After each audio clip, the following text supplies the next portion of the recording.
नमस्कार दोस्तों, मैं डॉक्टर आशुतोष कुमार चौबे आप सभी का स्वागत करता हूं अपने यूट्यूब चैनल वैदिक जीएस एकेडमी पे। मैंने आपसे जैसा बोला था कि जो जीएस की क्लासेस हमारी चल रही हैं, इसके बीच बीच में जो है मैं आप लोगों की हिंदी की भी क्लासेस लूँगा। तो अभी जो है पिछले 3 वीडियो में हम लोगों ने तद्भव और तत्सम को देखा था। तो आज मैं एक बहुत ही इम्पोर्टेंट टॉपिक है, ये जो हिंदी का सेक्शन है आरओ में, उसमें एक बहुत महत्वपूर्ण टॉपिक है जो है विशेषण और विशेष्य। इसको देखेंगे और ये क्या होता है, क्या विशेषताएं होती हैं और परीक्षा में इसकी क्या भूमिका है, उस पर हम विचार करेंगे। तो ये समझिए कि 10 प्रश्न जो है, 6 सेगमेंट होते हैं हिंदी के आरओ में, तो 10 प्रश्न सीधे सीधे हमारा विशेषण और विशेष्य से आता है। तो कई बार ये दे देगा कि नहीं कौन सा विशेषण है, या फिर कोई वाक्य दे के उसमें विशेषण के प्रकार को आपसे पूछ लिया जाता है। तो आइए देखते हैं कि विशेषण और विशेष्य क्या है और इसको सरलता के साथ समझने का प्रयास करते हैं। तो सबसे पहले हम देखेंगे कि विशेषण कहते किसको है। तो संज्ञा अथवा सर्वनाम, संज्ञा अथवा सर्वनाम की विशेषता बताने वाले शब्द को हम विशेषण कहते हैं। जैसे जो शब्द जो है संज्ञा अथवा सर्वनाम की विशेषता बताता है उसको हम विशेषण कहते हैं। अब जैसे अगर हम इसके एक उदाहरण के तौर पर समझें तो हम कहेंगे कि वह लड़का अच्छा है। तो यहाँ जो अच्छा शब्द है यह किसकी विशेषता बता रहा है? लड़के की। और किसकी? उस वह लड़का। तो जब वह लड़का अच्छा है तो यह जो अच्छा शब्द है, यह लड़का जो है उसकी विशेषता बता रहा है, तो ये विशेषण हो जाएगा।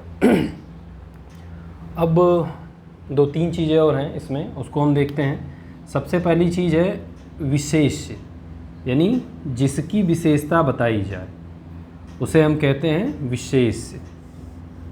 और दूसरी चीज़ है प्रविशेषण, जो शब्द विशेषण की विशेषता बतलाता हो उसे हम प्रविशेषण कहते हैं। तो अब हम विशेष्य को देख लेते हैं। तो अभी हमने एक वाक्य लिखा, या हम कह सकते हैं कि राम अच्छा लड़का है, यह एक वाक्य हो गया।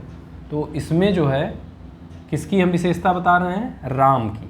तो राम यहाँ क्या हो गया? राम हो गया आपका विशेष्य, क्योंकि हम राम के बारे में ही कह रहे हैं ना कि राम एक अच्छा लड़का है। और अच्छा क्या हो गया? वो हो गया आपका विशेषण। तो इसको ऐसे समझिए कि किसी शब्द में किसी वाक्य में जिस शब्द की विशेषता या जिस संज्ञा अथवा सर्वनाम की विशेषता बताई जा रही हो उसे हम विशेष्य कहते हैं। जैसे यहाँ विशेष्य राम हो गया, और जो विशेषता बताता है उसे हम विशेषण कहते हैं। तो यहाँ अच्छा विशेषण हो गया। तो ये चीज़ें हो गई। अब जो प्रविशेषण है तो इसको हम देखते हैं कि प्रविशेषण क्या होता है। विशेषण हमने देखा, उसके बाद हमने विशेष्य देखा, मतलब जिसकी विशेषता बताई जाती है वाक्य में वो विशेष्य हो गया। विशेषण आप समझ गए हैं कि संज्ञा अथवा सर्वनाम की विशेषता बताने वाले को विशेषण कहते हैं। अब जो प्रविशेषण है, प्रविशेषण क्या है? जो शब्द विशेषण की विशेषता बताता हो। अभी हमने विशेषण बताया, अब उस विशेषण की विशेषता बताने वाले को हम प्रविशेषण कहते हैं। प्र मतलब पहले, विशेषण मतलब विशेषण के पहले, सीधी सी बात है। अब यहाँ देखिए, यह बहुत उत्तम कार्य है, एक वाक्य लिखा गया है। तो यहाँ क्या है? हम किसकी विशेषता बता रहे हैं? कार्य की। तो कार्य क्या है? उत्तम है। तो कार्य यहाँ पे जो हो गया वो आपका विशेष्य हो गया, क्योंकि हम इसकी विशेषता बता रहे हैं, और उत्तम जो है वो विशेषण हो गया। अब इस विशेष्य के पहले आप देख रहे हैं विशेषण आ गया, और अभी हमने कहा प्रविशेषण, यानी विशेषण से पहले। अब ये जो उत्तम कार्य है ये क्या है? बहुत है। यहाँ जो बहुत शब्द हम लिख रहे हैं क्या है? बहुत उत्तम है।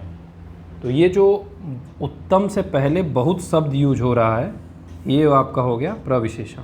क्या है कि यह बहुत उत्तम कार्य है, तो कार्य की विशेषता बताई जा रही है, मतलब ये आपका विशेष्य हो गया। यानी वाक्य में जिसकी विशेषता बताई जाए, तो किसकी विशेषता बताई जा रही है? कार्य की। और क्या है इसकी विशेषता? तो कार्य उत्तम है। और कैसा है? तो बहुत उत्तम है।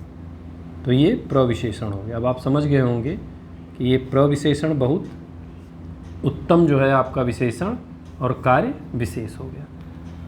अब विशेषण को और विशेष्य को देखने के बाद, उसकी विशेषता देखने के बाद हम देखेंगे कि कितने प्रकार का होता है या इसके भेद कितने होते हैं विशेषण के। तो विशेषण के मुख्य रूप से 4 भेद होते हैं, जिसमें हमारा पहला भेद हो गया गुणवाचक विशेषण। जैसे कोई हमारा गुण है, जैसे हम अच्छे हैं, बुरे हैं, या कोई रंग है, या फिर कोई दोष है, दशा है, मतलब किसी भी तरह का कोई गुण जो किसी व्यक्ति या वस्तु की विशेषता बताता हो, तो उसे हम कहते हैं गुणवाचक विशेषण। पहला विशेषण गुणवाचक। और दूसरा है विशेषण का भेद संख्यावाचक विशेषण। अब नाम से ही स्पष्ट है, हम कह रहे हैं संख्यावाचक, जिसमें हम संख्याओं को गिन रहे हों या कुछ गिनती के शब्द आ रहे हों, तो उसमें वो क्या होगा? वो संख्यावाचक विशेषण हो जाएगा। ऐसा विशेषण जिसमें कुछ संख्याओं का उल्लेख हो रहा हो, वो संख्यावाचक। अब तीसरा विशेषण है परिमाणवाचक विशेषण।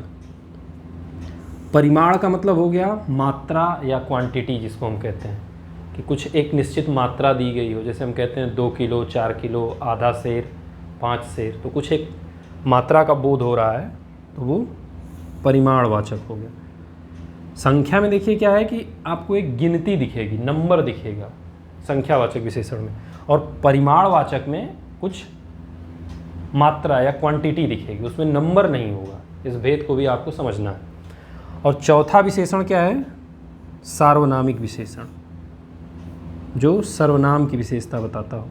तो अब हम इन चारों उपभेद के बारे में समझेंगे कि इनकी क्या विशेषताएं होती हैं और इनके क्या क्या डिवीजन्स हैं। इनके भी अपने डिवीजन्स हैं, तो क्रम से हम आइए देखते हैं।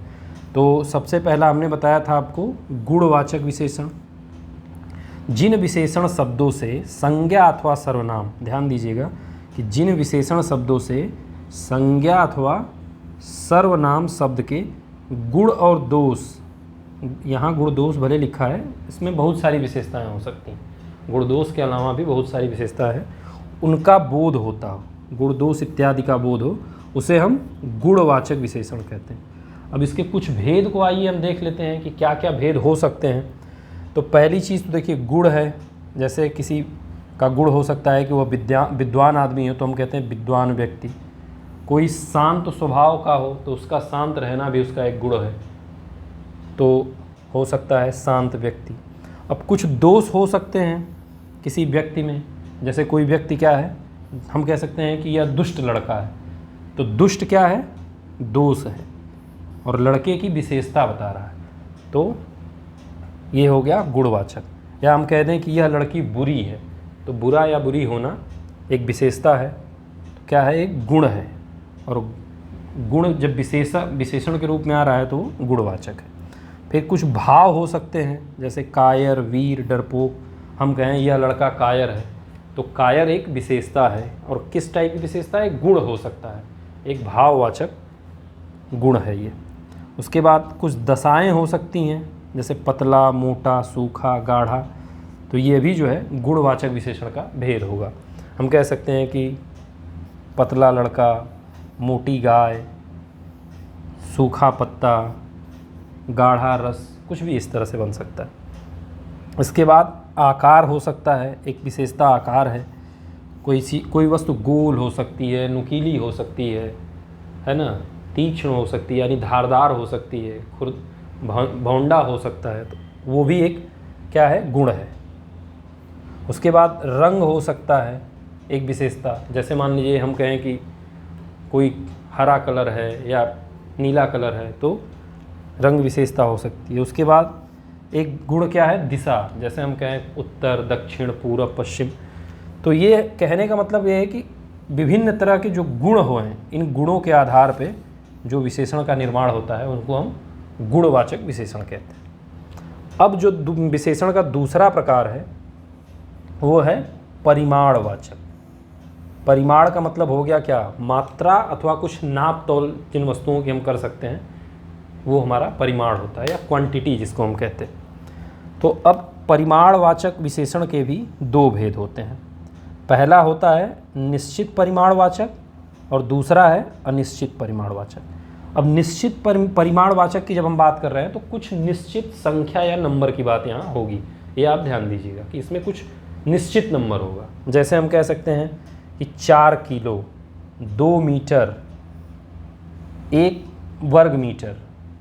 तो इस तरह से एक फिक्स नंबर की हम बात कर रहे होते हैं। तो जब हम फिक्स नंबर की बात कर रहे हैं तब जो है वो निश्चित परिमाण है, यानी निश्चित मात्रा की हम बात कर रहे हैं, तो निश्चित परिमाणवाचक विशेषण हो जाएगा। अब उसके बाद जो दूसरा है वो अनिश्चित परिमाणवाचक। यहाँ क्या है कि अभी यह संख्या जो है पहले में निश्चित थी, अब दूसरे में कुछ निश्चित संख्या नहीं होगी। हम ऐसे एक अनुमान के तौर पे कह सकते हैं, जैसे बहुत, थोड़ा, इतना। अब आप कभी कभी देखिए कि हम खाना खा रहे होते हैं, हमसे कोई पूछता है कि आपको चावल थोड़ा दे क्या, तो हम कहते हैं कि थोड़ा सा। वो भी पूछता है, हम कहते हैं थोड़ा सा दीजिए। तो कितना दीजिए इसमें कुछ मात्रा का बोध नहीं है, फिक्स नहीं है। और जब हम थोड़े की बात कहते हैं तो सामने वाला भी समझ जाता है कि हम कितने की बात कह रहे हैं। तो हम उसको कोई एक नंबर नहीं बताते हैं। हम ये नहीं कहते हैं कि हमें 1 पाव चावल चाहिए या हमें 1 पाव दाल चाहिए, आधा किलो दाल चाहिए। हम कहते हैं थोड़ी सी दाल दे दीजिए या थोड़ा सा चावल दे दीजिए। तो वो थोड़े का सेंस जो है समझ जाता है। तो वो वही अनिश्चित परिमाणवाचक है कि एक मात्रा तो है, हम चावल ले रहे हैं, लेकिन कितना ले रहे हैं, थोड़ा ले रहे हैं। वो कितना थोड़ा है कुछ निश्चित नहीं है, इसलिए यह अनिश्चित परिमाणवाचक है। तो परिमाणवाचक विशेषण के दो भेद हैं, निश्चित परिमाणवाचक, अनिश्चित परिमाणवाचक। अब जो तीसरा विशेषण का भेद या प्रकार है वो है संख्यावाचक। परिमाणवाचक में हमने देखा कि मात्रा की बात हो रही थी, और यहाँ क्या है, संख्या। तो जिस विशेषण से संख्या का बोध होता हो, अब यहाँ कुछ नंबर्स की बात होगी, कुछ संख्याओं की बात होगी, तो ऐसे विशेषण को हम संख्यावाचक विशेषण कहेंगे। अब यह संख्यावाचक विशेषण जो है, या इसके भी कुछ भेद हैं, और ये भेद कितने हैं, 5 भेद हैं। पहला है गणनावाचक, दूसरा है क्रमवाचक, तीसरा है आवृत्तिवाचक, चौथा है समुदायवाचक, और 5वां है प्रत्येक बोधक। तो आइए फिर देखते हैं संख्यावाचक के भेद को। तो पहला भेद इसमें है गणनावाचक। अब इस गणनावाचक के भी 2 भेद हैं। देखिए यही सब है जो कन्फ्यूजन क्रिएट करता है एग्जाम में, तो इसको बहुत ध्यान से आप समझ लीजिए, जैसे मैं बोल रहा हूँ सुनते जाइए। गणनावाचक के क्या है, 2 भेद है, और ये गणनावाचक संख्यावाचक का उपभेद है, इसको ध्यान में रखना है। अब गणनावाचक 2 भेद है इसमें, पूर्णांक बोधक और अपूर्णांक बोधक। अब जब हम पूर्णांक कह रहे हैं तो ये है कि कुछ फिक्स नंबर होगा। जैसे हम कह दें कि 2 आदमी, 4 लोग, तो यहाँ क्या है, देखिए 2, हम एक पूर्णांक की बात कर रहे हैं। 4 यानी 2, 4, 6, 20, 18, कुछ फिक्स नंबर की हम बात कर रहे हैं। तो वो गणनावाचक में, ये गणना का मतलब गिनती से है, गणना का मतलब होता है गिनती।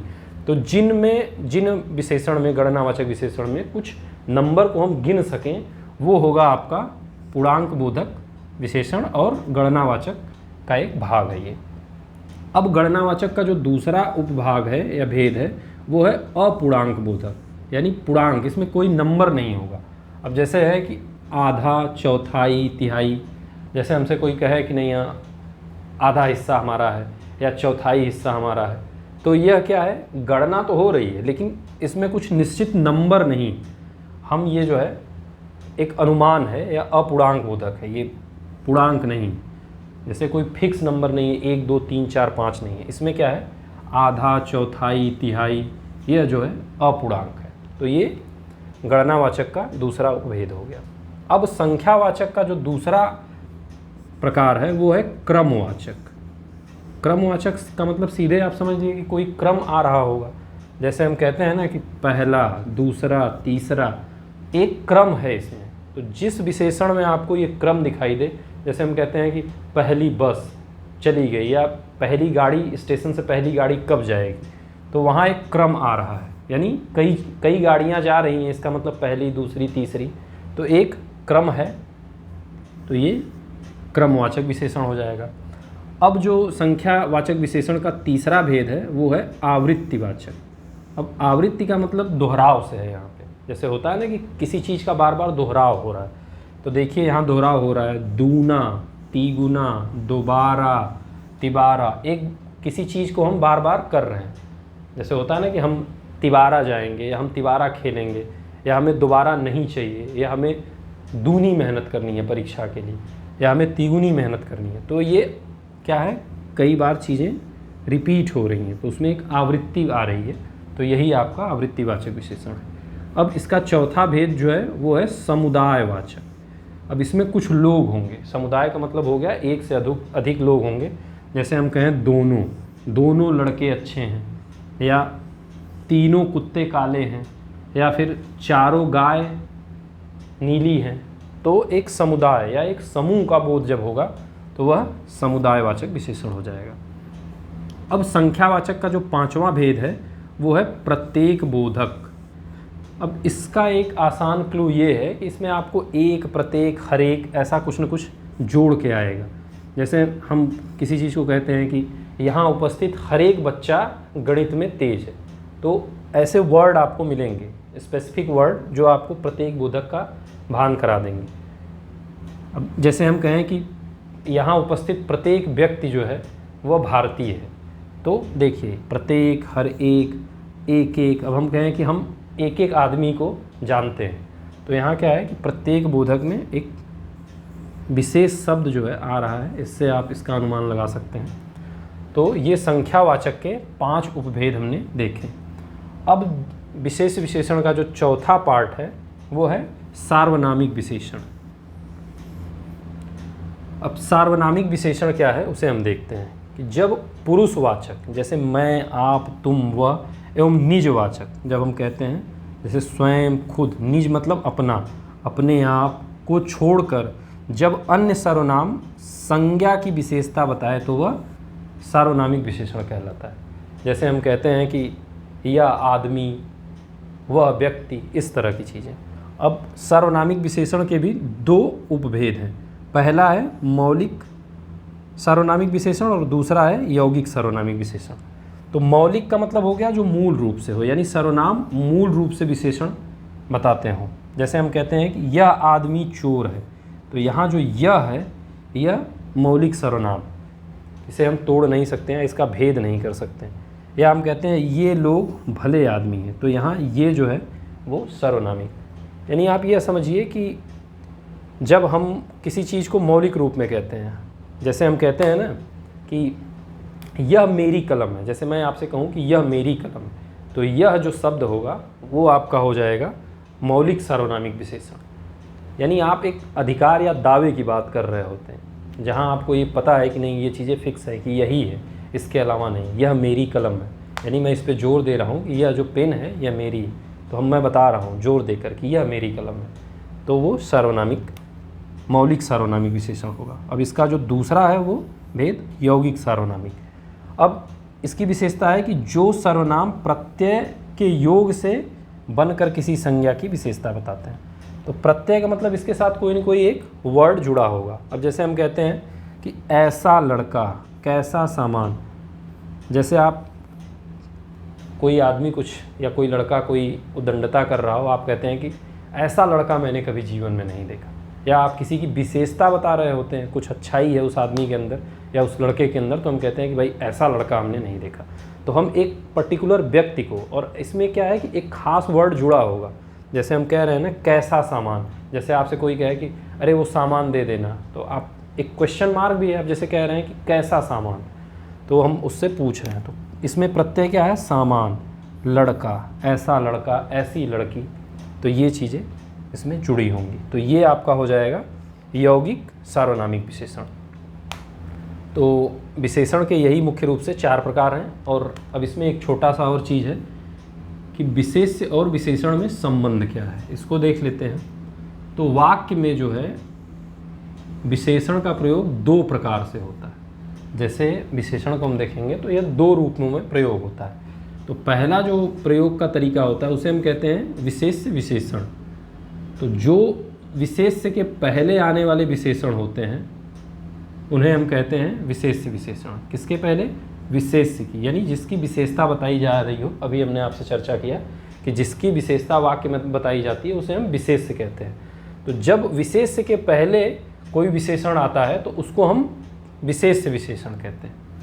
विशेष्य से पहले आ रहा है, सिंपल है, तो उसको हम विशेष्य विशेषण कह रहे हैं। अब जैसे देखिए, लाल घोड़ा दौड़ रहा है, तो यहाँ घोड़ा क्या है, विशेष्य है वाक्य में, यानी वाक्य में किसकी विशेषता बताई जा रही है, घोड़े की विशेषता बताई जा रही है। तो घोड़ा क्या हो गया, वो विशेष्य हो गया। अब कैसा है घोड़ा, तो ये देखिए रंग है, यानी एक गुणवाचक विशेषण है लाल।